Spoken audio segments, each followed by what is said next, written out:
Avec la chute de l'URSS en 1991, les 15 républiques qui formaient l'Union se sont séparées et sont devenues indépendantes.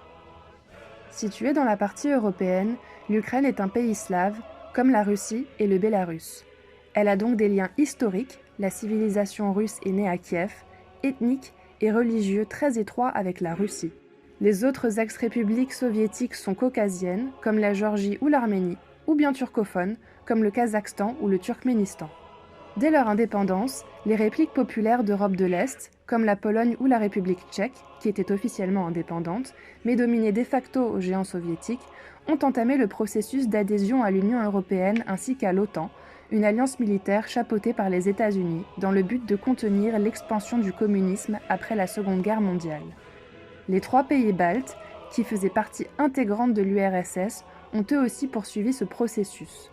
Moscou ne voit pas d'un bon œil cet élargissement vers l'Est de cette organisation militaire occidentale.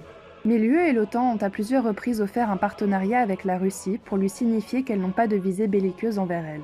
Avec l'arrivée au pouvoir du président Poutine, l'ex-colonel du KGB veut que son pays retrouve l'aura de l'ex-URSS en tant que puissance mondiale et recouvrer une partie de son influence sur les ex-républiques soviétiques. C'est la raison pour laquelle il va intervenir politiquement d'abord, militairement au besoin, afin de manipuler les gouvernements en place. Sa position est donc défensive, elle adopte toujours une logique de l'époque stalinienne, une époque révolue alors que les Européens ont inauguré une nouvelle ère de paix et de prospérité avec la construction communautaire. L'exemple majeur étant la coopération franco-allemande, 2 pays qui ont vécu des siècles de guerre.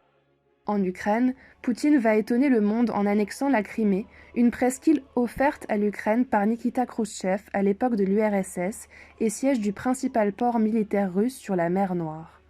Par ailleurs, il a provoqué un soulèvement de la région russophone du Donbass, division administrative ukrainienne de Donetsk et de Lugansk. Cette région est un bassin minier majeur vers lequel Moscou avait entamé un déplacement massif du russophone lors de l'essor de l'industrialisation dès les années 30.